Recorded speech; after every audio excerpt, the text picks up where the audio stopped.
Praise అలా అందరూ బాగున్నారు కదూ. దేవుడు మహాకృపను బట్టి ప్రతి ఉదయము వేకువజామున అనే కార్యక్రమం ద్వారా మీ అందరినీ కలవడానికి ప్రభు ఎంతగానో కృప చూపుతూ ఉన్నారు. ఈ ఉదయకాలం కూడా చక్కని వాగ్దానం చేతబట్టుకుని మీ ముందుకు రావడానికి ప్రభు ఎంతో కృప చూపుతున్నారు. మీరందరూ కూడా బాగున్నారు కదూ. మీరందరూ కూడా బాగున్నారని ప్రభుని బట్టి నమ్ముతూ ఉన్నాను. ఎల్లప్పుడూ మీ కొరకు నేను ప్రార్థన చేస్తున్నాను.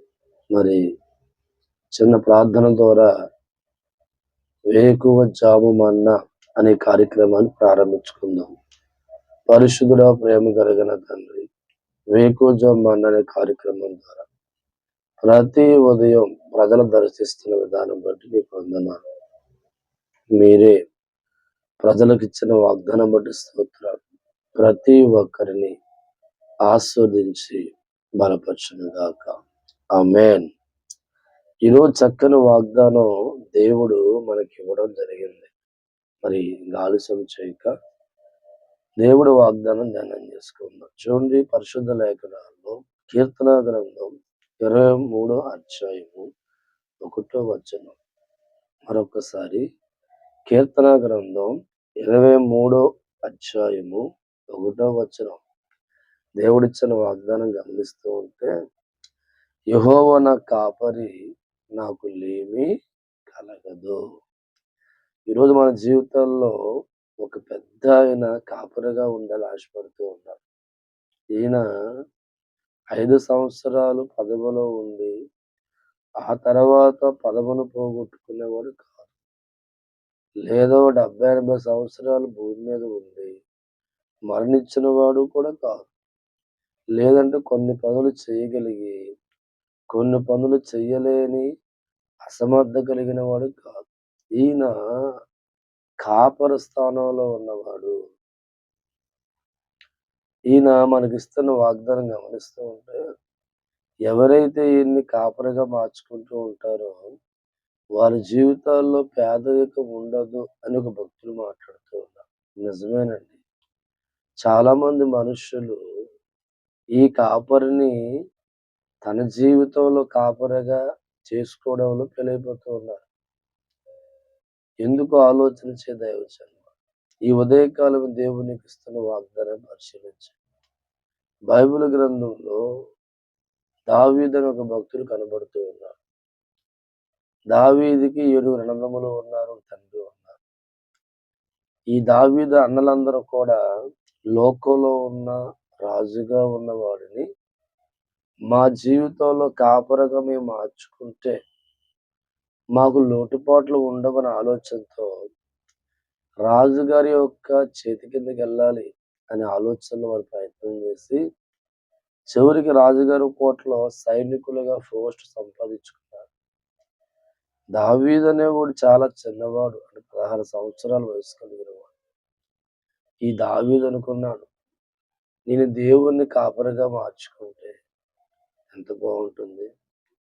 నేను గొర్రెల కాపరిగా ఉండి నా గొర్రెల యొక్క సుఖాన్ని ఎలాగైతే చూసుకుంటున్నాను, వాటికి ఆహారం అందించడం కానీ, వాటికి నీరు అందించడం కానీ, రాత్రికాల సమయంలో బలమైన కంచె వేయడం కానీ, ఓ కాపరైన నేను ఎలాగైతే నేను చూస్తున్నానో, నేను దేవుణ్ణి కాపరిగా మార్చుకుంటే నాకు దేవుడు కంచేస్తాడు కదా, నా దేవుడు పోషిస్తాడు కదా, నా దేవుడి వల్ల ఉన్నతమైన స్థానంలో ఉంటాను కదా, నాలో ఉన్న లేమి అనగా పేదరికం ఉండనేరదు అనుకుని దావీదు దేవుణ్ణి కాపరిగా తన జీవితాన్ని చేసుకున్నాడు.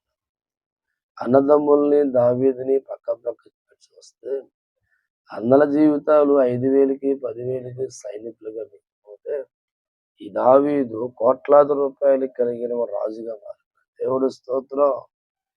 ఈరోజు నీ జీవితంలో ఎవరిని కాపరిగా మార్చుకున్నా బ్రతుకులో నీకు లేమి తప్పదు, కానీ సృష్టికర్తన దేవుణ్ణి కాపరిగా నువ్వు మార్చుకునే ప్రయత్నం చేయి. ఈ ఉదయకాలమే నీకు తండ్రి కాపరిగా ఉండాలని కోరుతూ ఉన్నాడు. ఎవరైతే తనని కాపరిగా ఎంచుకుంటారో వారి జీవితాల్లో తప్పక ఆ దేవుడు కాపరిగా మార్చబడతాడు. ఎందరో జీవితాలు మనుషుల్ని వారి పట్ల కాపరిగా, బంధువుల్ని వారి పట్ల కాపరిగా, రాజకీయ నాయకుల్ని వారి పట్ల కాపరిగా మార్చుకుని ఏదో గొప్పోలుగా మారాలని ఆలోచనలో ప్రయాణమవుతూ ఉంటారు. సోదరా, దేవుణ్ణి కాపరిగా మార్చుకున్న వారందరూ ధన్యులు. ఎందుకంటే ఈ కాపరి స్వార్థంతో కూడుకున్న మనస్సు ఉండదండి. ఈ కాపరికి ఇవ్వడమే తప్ప తీసుకునే ఆలోచన లేనివాడండి. చివరికి ప్రాణాలు సైతం కూడా ఇచ్చిన గొప్ప పరమాత్ముడే నీ కాపరి. ఈ ఉదయం నీ కుటుంబానికి కాపరిగా ఉండాలని ఆశపడుతున్నా. నీ జీవితానికి కూడా ఈ కాపరి ఉండాలని ఆశపడుతున్నా. సోదరా, ఇంతకాలం మనుషులు కాపరిగా మార్చుకొని వారి చేతుల్లో అన్నీ పోగొట్టుకొని ఈరోజు కన్నీరు వంటి పరిస్థితుల్లో ఉంటే ఈ కాపరి మరలా నీ ఆకలి తీర్చబోతున్నా. నీ పేదరికాన్ని దూరపరచబోతున్నా. నీలో ఉన్న కన్నీరుని, నీలో ఉన్న వేదనకరమైన పరిస్థితిని ఈ కాపరి తొలగించబోతున్నాడు సోదరా. ఈ కాపరి ఏ స్థితినైనా మార్చగలిగిన వాడు. ఏ పరిస్థితి అయినా మార్చగలిగిన వాడు. అందుకే ఈ ఉదయకాలమే ఆ భక్తుడికి ఎలాగైతే సృష్టికర్తైన దేవుడు కాపరిగా వచ్చి అతని జీవితాన్ని మార్చేశాడో, ఈరోజు నువ్వు దేవుణ్ణి నమ్ముకొని ఆయన్ని కాపరిగా అనుకుని బతికేదానివైతే భయపడమాక. నీ జీవితం తప్పక నా దేవుడైన యెహోవా నీ జీవితాన్ని మారుస్తాడు. తప్పక ఆయన నీకు మంచి భవిష్యత్తు ఇవ్వబోతుంది. ఎందుకంటే ఓ గొర్రెలు కాసుకునే కాపరి తన మంద కొరకు ఎలాగైతే ఆలోచిస్తాడో, మందకు ఆహారం దొరకాలని, మందకి నీరు పెట్టబడాలని, రాత్రి యందు మరి క్రూర మృగాల నోటులో ఈ మంద పడిపోకుండా బలమైన కాపుదల ఉంచి మెలకువగా ఉంటాడు ఈ లోకంలో గొర్రెల కాపరి. మరి నీ కాపరి కూడా అంటున్నాడు, నేను మంచి కాపరిని, నా గొర్రెల కోసం నేను ప్రాణం పెట్టేంత కాపరిని ఆయన అంటూ ఉన్నాడు. మరి ఎవరు నువ్వు కాపరిగా మార్చుకున్నావు ఆలోచన చెయ్యి. నీ జీవితాన్ని ఎవరు ఏలాలని, ఎవరు పరిపాలించాలని నువ్వు ఆలోచించుకున్నావో ఈ దినాన ఆలోచించు. దేవుణ్ణి కాపరిగా మార్చుకున్న వ్యక్తివైతే మట్టుగా నువ్వు దేనికి భయపడవలసిన అవసరం చరిత్రలో లేదు. దేనికో నువ్వు భయపడవలసిన స్థితి నీకుంది. ఎందుకంటే నీ కాపరి నీ జీవితం గురించి ఆలోచిస్తాడు. నీ యొక్క పోషణ గురించి ఆలోచిస్తూ ఉంటాడు. నీ భవిష్యత్తు కొరకు ఆలోచిస్తూ ఉంటాడు. ఆయన సన్నిధిలో నిన్ను రక్షించుకుంటూ ఉంటాడు. ఆయన కాపుదల బట్టి, ఆయన దక్షిణ హస్తాన్ని బట్టి బలమైనగా కాపుదలతో ఉంచి నిన్ను పోషించేవాడిగా, రక్షించేవాడిగా, నీలో ఉన్న లేమిని పోగొట్టేవాడిగా ఆయన ఉంటాడు. మరి ఇంకెందుకు ఆలస్యం?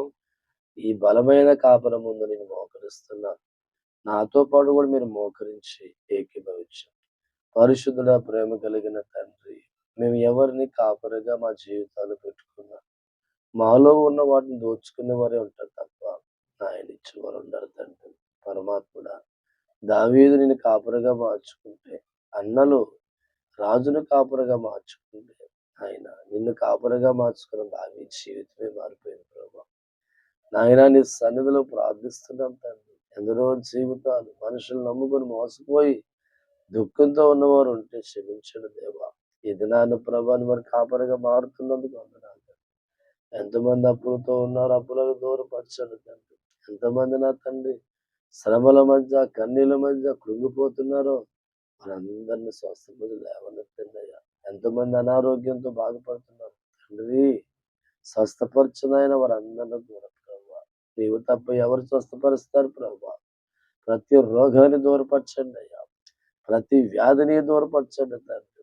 ఆయన సంతానం లేక 5 సంవత్సరాలు, 10 సంవత్సరాలు వేదనతో కన్నీరు కార్చిన బిడ్డలున్నారు తండ్రి.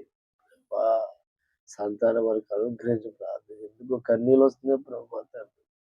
ప్రతి ఒక్కరికి తల్లిని పిలుపుకునే భాగ్యం దయచేయమని ప్రార్థిస్తున్నాం తండ్రి. ఆయన చదువుకున్న బిడ్డలు చదువు దయచేయండి ప్రభా. చదువు పూర్తయిపోయిన వారికి చక్కని ఉద్యోగం దయచేయండి ప్రభు. వ్యవసాయంని పాడి నమ్ముకున్న వారికి ఆ పాడిలో వ్యవసాయం అభివృద్ధి పరచండి తండ్రి.